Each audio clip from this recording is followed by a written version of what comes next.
This is a reading from the poem of the Man God by Maria Valtorta, Volume 2, Episode 163. Dinner in the house of Eli, the Pharisee of Capernaum, 14th of May, 1945. Eli's house is very busy today. Servants and maidservants go and come, and amongst them there is little Elisha, a lively little child. Then there are two stately personages, and two more. I know the former two, as they are the ones who went with Eli to Matthew's house. I do not know the latter two, but I hear them being called Samuel and Joachim. Jesus comes last with the Iscariot. After solemn reciprocal salutations, there is the question, only with this one? And the others? The others are around the country. They will come in the evening. Oh, I am sorry. I thought it was true. Last night I invited only you, meaning all the rest with you. Now I was afraid they might be offended, or they might disdain to come to my house, owing to the past light disagreements. The old man laughs. Oh no, my disciples do not nourish proud touchiness or incurable grudges. Of course. Very well, let us go in then. The usual purification ceremony, and then they go into the dining room, which opens onto a large yard where the first roses bring a happy note. Jesus caresses little Elisha, who is playing in the yard, and who has only 4 little red marks on his hand from the past trouble. He does not even remember his past fear, but he remembers Jesus, and he wants to kiss him and be kissed by him, with the spontaneity of children.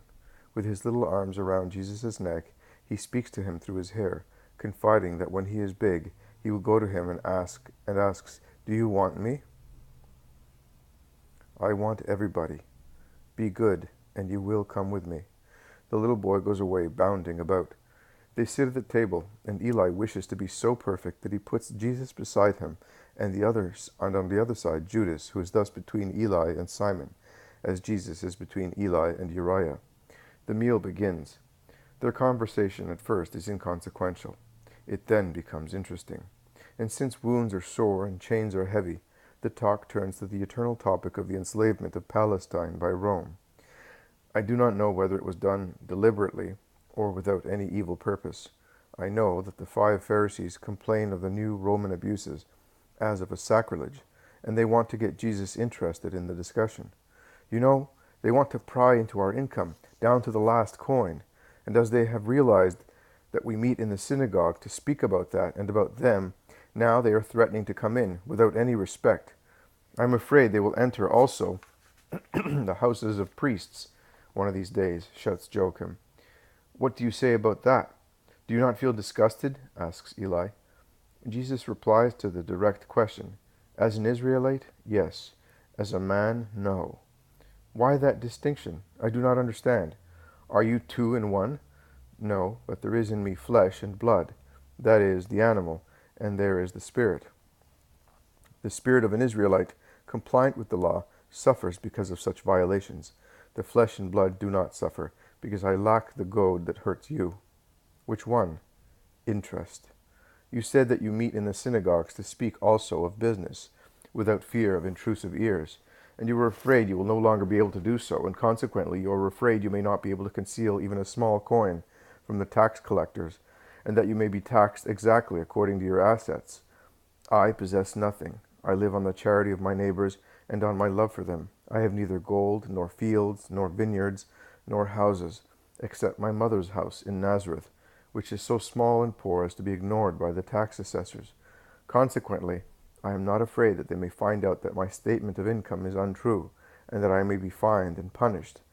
All I possess is the word that God gave me, and that I give, but it is such a sublime thing that man has no means whatsoever to effect it. But if you were in our position, what would you do?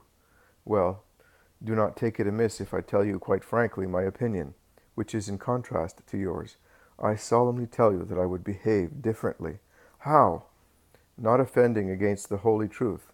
It is always a sublime virtue, even when it is applied to such human things as taxes. But then, how they would fleece us? But you are not considering that we own a lot, and we would have to pay a lot. You have said it. God has granted you a lot. In proportion, you must give a lot. Why behave so badly as unfortunately many do, so that poor people are taxed out of proportion? We are aware of the situation. How many taxes there are in Israel, our taxes which are unjust.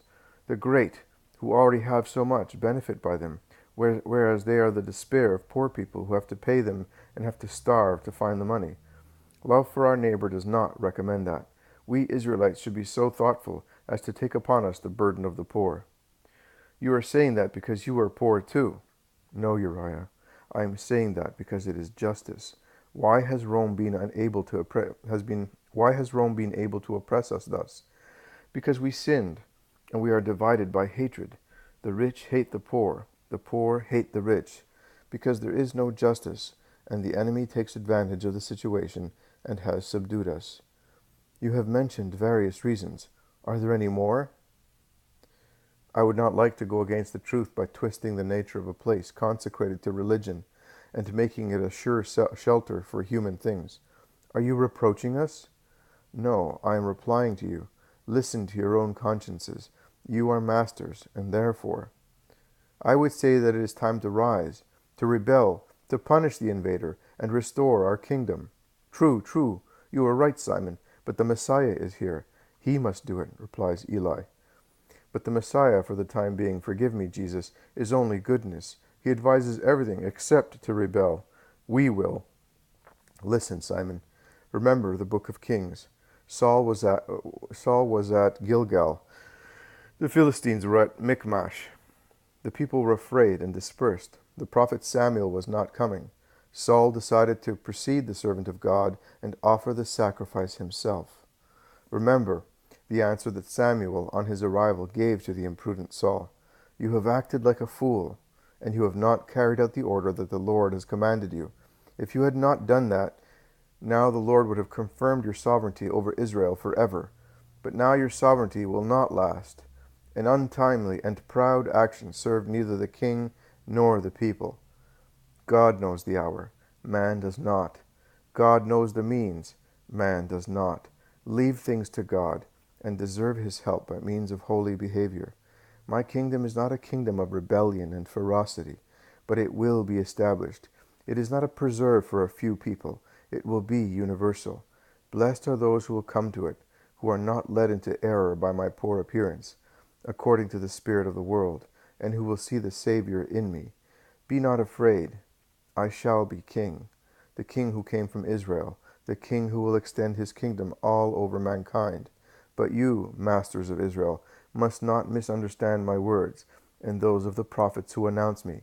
No human kingdom, no matter how powerful it may be, is universal and eternal. The prophets say that mine will be such. That should enlighten you on the truth and spirituality of my kingdom. I leave you, but I have a request to make to Eli. This is your purse. In a shelter of Simon of Jonas, there are some people who have come from everywhere. Come with me to give them the alms of love. Peace be with you all. Stay a little longer, begged the Pharisees. I cannot.